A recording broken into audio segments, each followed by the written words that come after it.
What's going on, everyone? Welcome to another episode of 100 Yards Football Sports Talk Radio. I'll be your host and producer, Logan Landers, and joining me this afternoon to talk about the impressive linebacker coming out of UCLA, Carson Schwesinger. Help me out is my guy, Brian LeBel. Brian, how you doing this afternoon, man? And tell me about this prospect, represent the Bruins, and what you learned while watching some film on him. Well, he's a tackling machine. He's all over the field. He plays everywhere. He was a walk-on guy who wasn't even sure if he was going to be able to play college football, and now he's a top 5 linebacker prospect, which is pretty cool. I watching the film, I like his game. He's a 4.7 40 guy, but if you look the way he runs downhill, the way he fills the gap, he plays a lot quicker than that. He's very, very fast. He's able to shoot through it very, very well. And once he gets his hands on the ball carrier, you look at the 90 solo tackles. I mean, he wraps guys up, and once that happens, you're going down. There's not really another alternative.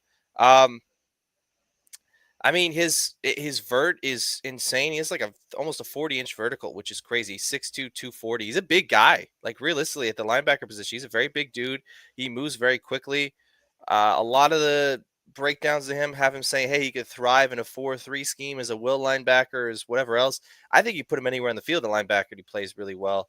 He did his due diligence. He did special teams when he first got there, and that's why I think he earned his role, and he was a team captain for UCLA last year, and I mean, there's nothing that I do not like when I watch film on this guy. I mean, he's a phenomenal football player. He did everything the right way. He earned his spot, and I mean, there's a very, very, very high chance that he gets his name called in a couple of weeks up on that podium, and maybe decently high as well. Yeah, what I liked about him too is you always love to hear stories about walk-ons and, it's their dream to play football at the higher level, and they might maybe just not as heavily recruited in high school or anything along those lines. And I mean, he went to Oaks Christian School out there in Westlake Village. He was unranked, so he just went into college saying, you know what, let's just give this a shot. If it works, it works. And as you mentioned, Brian, he ended up playing, from 21 to 23, played in 26 games. Didn't have a whole lot of stats during those times, kind of played sparingly. But, I mean, really this past, 24 season is where he really turned it up. They gave him the team captain position, as you said, or the moniker. And I don't know, it's like, whenever Superman puts on his cape or anything like that, he just turned it up. I don't know what he was doing, man, but I don't know if it was the off season he did something different, or he got a new coach, a new strength and conditioning coach or something. But I mean, he just really amped his game up. And, obviously the one that everyone looks at that said, oh, okay, let's put this guy on notice. That game against Nebraska, they won 27-20. And this guy was a big factor in that, Brian. He had 13 tackles plus a sack and 2 passes defended. So, I mean, he was just doing it all. And that's what you want from your captain there. He followed that up a little bit later, 7 tackles and 2 picks against Iowa, which we talked about Iowa, not the greatest offensive team, but that's still a very good, highly ranked team nonetheless. Defensive Player of the Week as well in the Big Ten.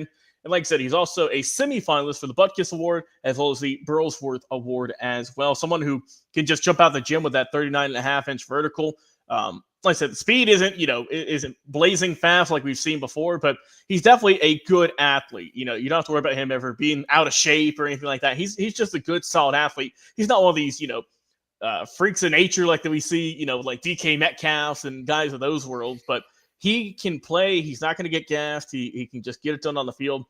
And he's just, obviously, he's got that work mentality. The fact that he was a walk-on, that he played hard, that he's able to not just become a starter, but become a team captain says a lot. And that's why I really like and kind of admire about Carson Schwesinger is the fact that, he had this dream. He wanted to keep playing coming out of high school. He did at UCLA. He did a great job. And like you said, he's just weeks away at this point from hopefully getting his name called somewhat soon in the NFL draft. If football didn't work out, he had I believe it was bioengineering. Yeah, was his background. So I think he would have been all right in that regard. A bioengineering degree from UCLA, I think that's a decent fallback that a lot of these guys don't have. But I think he's got a good chance to contribute on Sundays before he does anything with that degree. Because, I mean, I just – special teams he's solid too, and teams are always looking for depth, right? Even if maybe, hey, he's not a 3-down guy. Depending on scheme, depending on what we're doing, depending on when we use him, because I mean, there were instances he only had 4 sacks, but when he gets after the quarterback, it looks like he's shot out of a cannon sometimes. He hits the gap very, very well. He's able to maneuver very, very well. He moves very well for his size. He does a little bit of everything, and he does everything really well. Yeah, I Yeah. think he's a guy that you'd love to have in your locker room. I feel like he was, they voted him team captain, so obviously he was a leader there.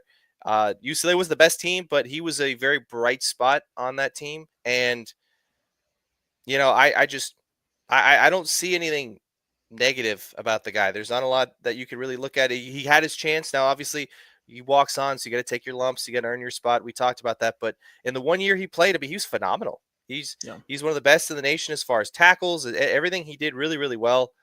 Played sideline to sideline really, really well.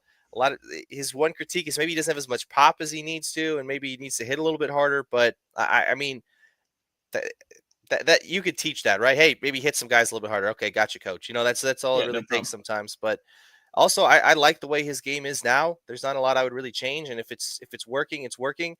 I mean, there's only 3 guys ranked ahead of him right now, and all of them are all SEC caliber players at the position, right? I mean, Hmm.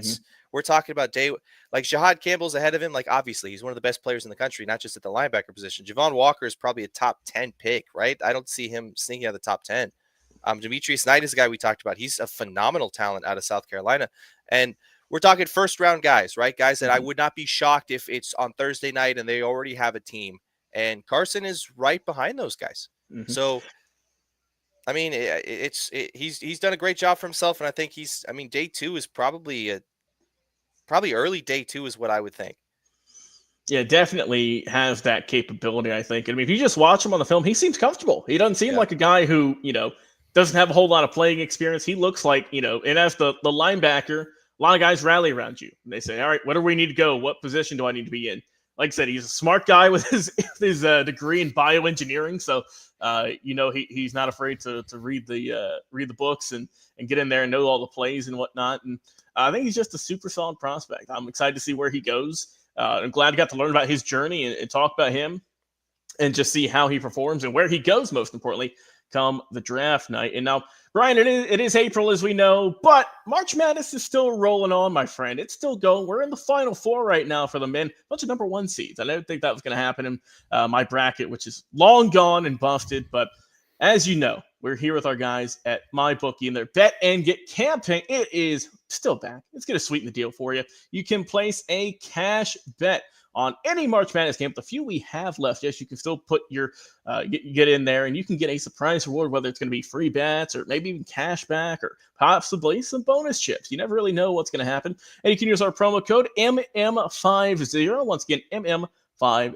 to sign up now, and you can boost your bankroll. Get a deposit bonus with that promo code, and just guys, you can bet on every game, anytime, from anywhere, and that is, of course, thanks to MyBookie. Well, for Brian LeBel, I've been your host and producer, Logan Landers. Guys, enjoy watching some draft film. We're coming up real soon with our live draft reaction show. We just dropped a video about that. Go check that out and learn more about it. And watch all of our other previous draft prospects episodes. We have hundreds of them. I can't even begin to count.